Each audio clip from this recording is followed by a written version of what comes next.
far beneath the Earth's surface, deep on the ocean floor. One landmark continues to fascinate above all the rest. We had no connection to land, but we knew that we were 2.5 miles directly above a very significant gravesite. Its tragic tale has been told many times. And it was just a horrendous story of everything that could go wrong did go wrong. But there is another story, an ongoing technological drama, a high-tech adventure to discover and explore the mysteries of the RMS Titanic. Titanic was sort of this lost mythical thing, but then it suddenly wasn't. This is that story, a quest marked by failure, success, classified operations, and moral uncertainty. 90 years after the loss of 1,500 souls, the story continues to this day.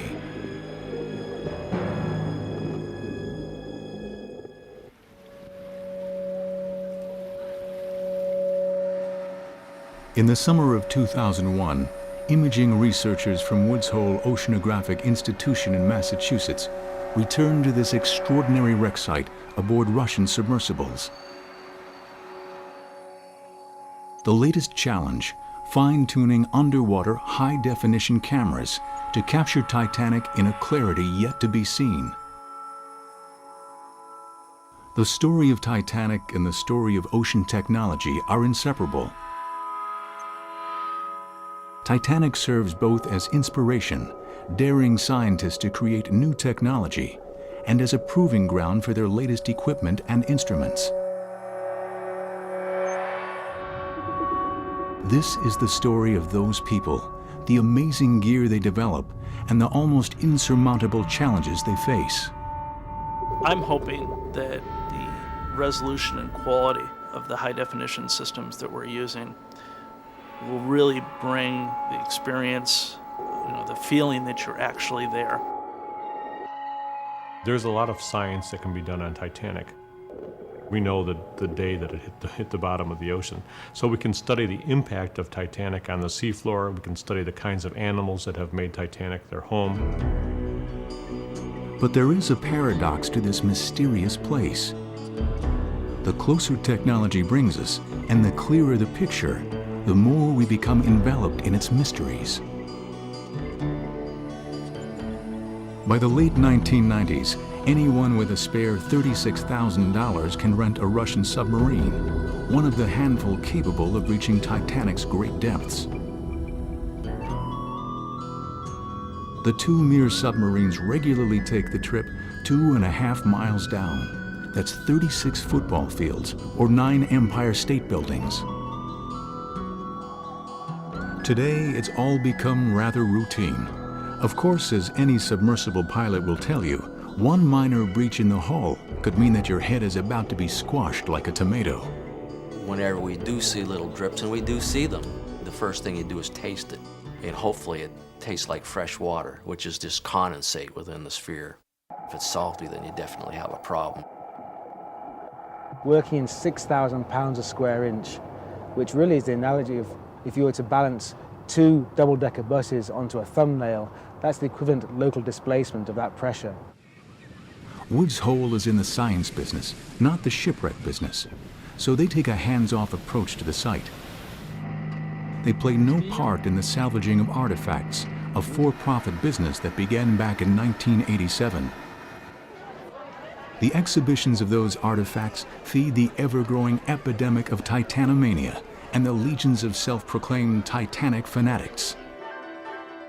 Their numbers grow in 1997 with the release of one of the largest grossing films of all time, itself a marvel of technology and special effects. But Titanic is more than a trendy curiosity about a tragic event in history.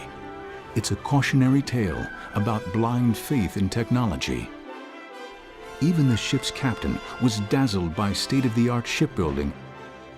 Captain Smith said, "I cannot imagine a situation that would cause a modern ship to founder. Modern shipbuilding has gone beyond that." People in Victorian England came to trust in these wonderful scientific achievements.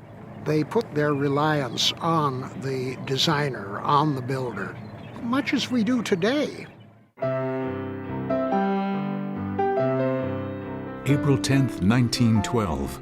A festive atmosphere meets the passengers as they embark on the RMS Titanic, the vessel they call the Wonder Ship. I saw what seemed like a huge building, passenger Edith Russell recalls. 11 stories high, with tier upon tier of glittering electric lights dressed over all. For some reason, the Titanic takes center stage. I think it's because World War I had not happened. There was this period of time just before the war, sort of a magical time, almost the time of a Camelot, if you will. Nicknamed the Millionaire's Special, the ship is known for its first-class appointments and opulent surroundings. Few remember that it is registered as an immigrant ship. In third class, there were something like 24 nationalities. Almost the entire spectrum of humanity was represented on board the Titanic. Many personal treasures are loaded on the ship, destined never to complete the crossing from Southampton, England to New York. Second-class passenger Stuart Collette is entrusting his Bible to the baggage hold, though. His brother tells him to keep it with him for good luck, and he survives. This is the Gilded Age, a time of incredible progress. Most of the people on the Titanic can remember a time without electric lights, telephones, automobiles. It seems that humans could conquer anything, even the waves of the ocean. It didn't seem unusual to label a ship unsinkable. The words first appear in the pages of a very prestigious British shipbuilding journal, which in describing these watertight bulkheads said that the captain could move a switch, close the watertight doors, and make the vessel, quote, virtually unsinkable, unquote. Well, the popular press picked up on that phrase, and they managed to delete the word virtually, and so the unsinkable ship was born in the minds of the public. The ship's owners never called Titanic unsinkable, but the crew and passengers take it as gospel truth. Their confidence is further assured by a recent innovation on board, Guglielmo Marconi's wireless telegraph. But two-thirds of the way into their journey, as they are unwittingly speeding toward a field of massive ice formations, their faith and their lives are to be shattered forever.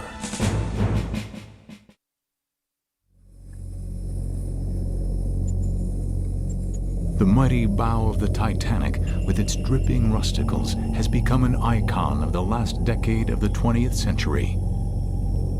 In the 21st century, we can marvel at it through the latest in high definition, pictures with a wider screen and twice the resolution of regular TV. Just looking at the ghostly wreck brings back the violence that occurred here. It is April 14th, 1912. The radio operators receive numerous Morse code warnings from other ships in the area about ice flows and icebergs. One transmission from the nearby steamship Californian is stifled by Titanic's chief wireless operator Jack Phillips. "Shut up," he tells them. "I am busy." At 11:40 p.m., the largest ship on the ocean, 46,000 tons, going 25 miles an hour, scrapes against the largest natural moving object in the world. The worst thing that could be imagined was a puncture in the ship's hull, so the Titanic was built to withstand that damage, and as a matter of fact, could even withstand the flooding of 4 compartments in the forward part of the ship. Unfortunately, on the night of April 14th, 1912, there were 6 compartments that were open to the sea, and that doomed the unsinkable ship. Just after midnight, Captain Smith gives the order to ready the lifeboats.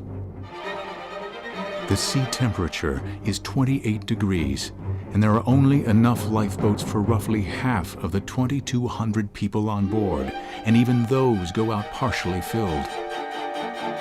The unsinkable ship dips below the waves at 2:20 a.m. on April 15th, 1912.